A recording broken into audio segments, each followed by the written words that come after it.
الشيطان الرجيم.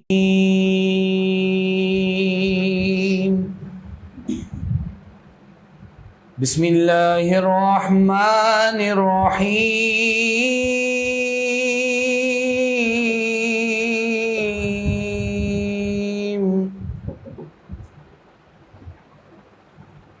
والسماء والطارق وما أدراك ما الطارق النجم الثاقب إن كل نفس لما عليها حافظ فلينظر الإنسان مما خلق من ماء دافق يخرج من بين الصلب والترائب إنه على رجعه لقادر يوم تبلى السرائر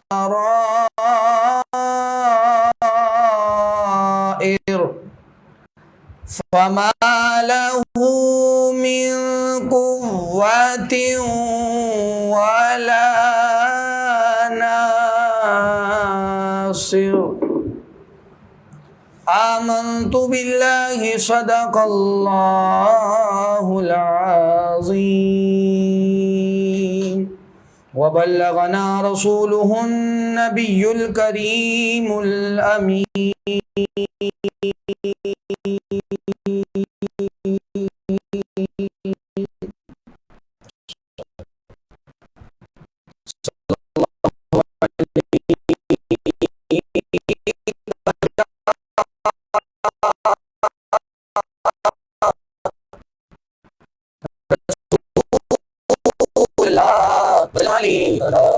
حبیب اللہ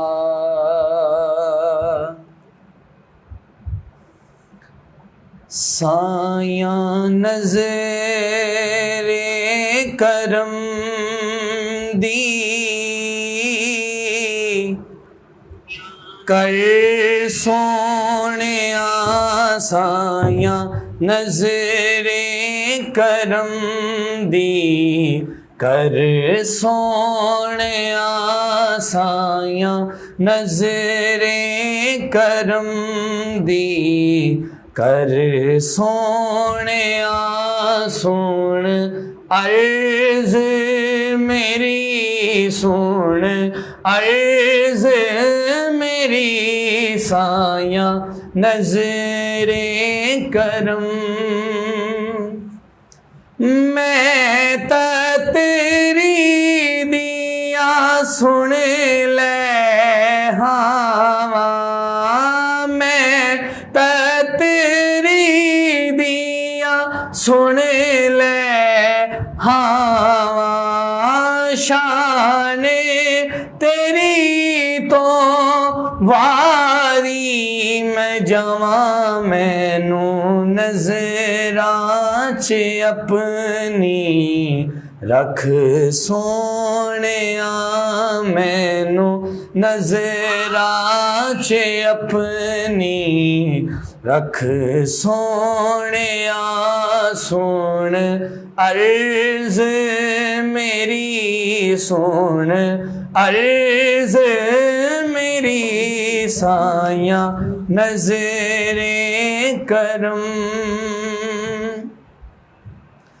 لال ماواں دی جولی پا دے لال ماواں دی جولی پا دے لال ماوا دی جولی پا دے دکھ رے جگ دے سارے مٹا دے لال ماوا دی جولی پا دے دکھ رے جگ دے سارے مٹا دے میری خالی جولی بھر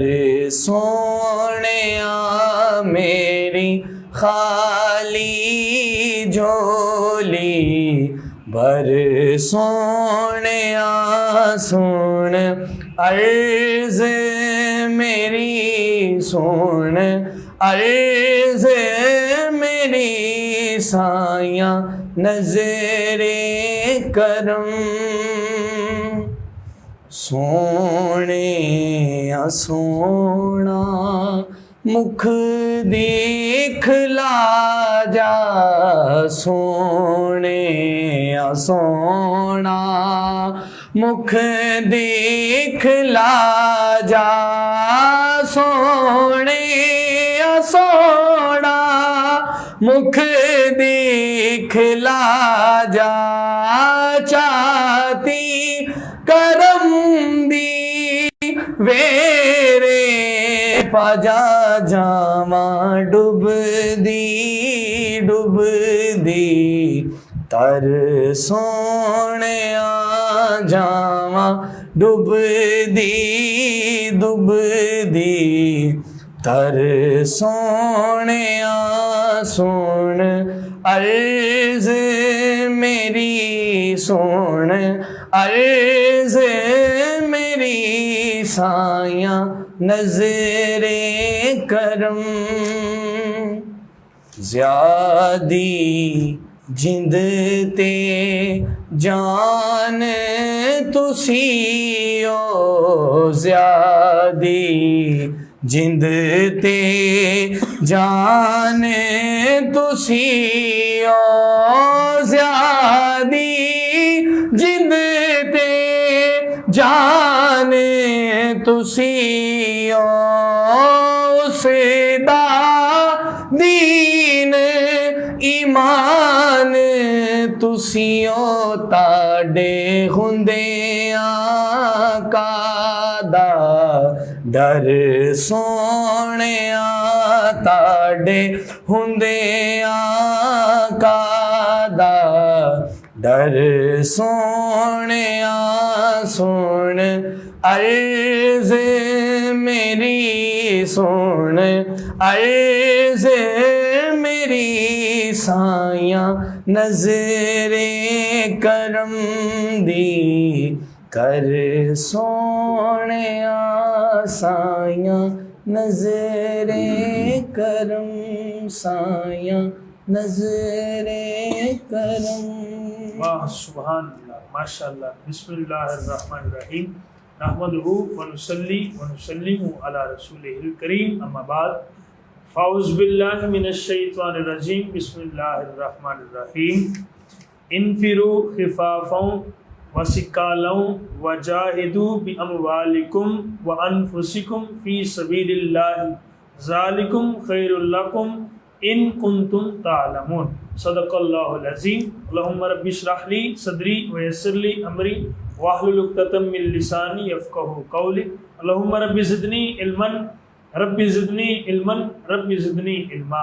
قال اللہ تبارک و تعالی فی شان حبیبہ صلی اللہ علیہ وسلم ان اللہ وملائکتہ یصلون علی النبی یا ایھا الذین آمنوا صلوا علیہ وسلموا تسلیما.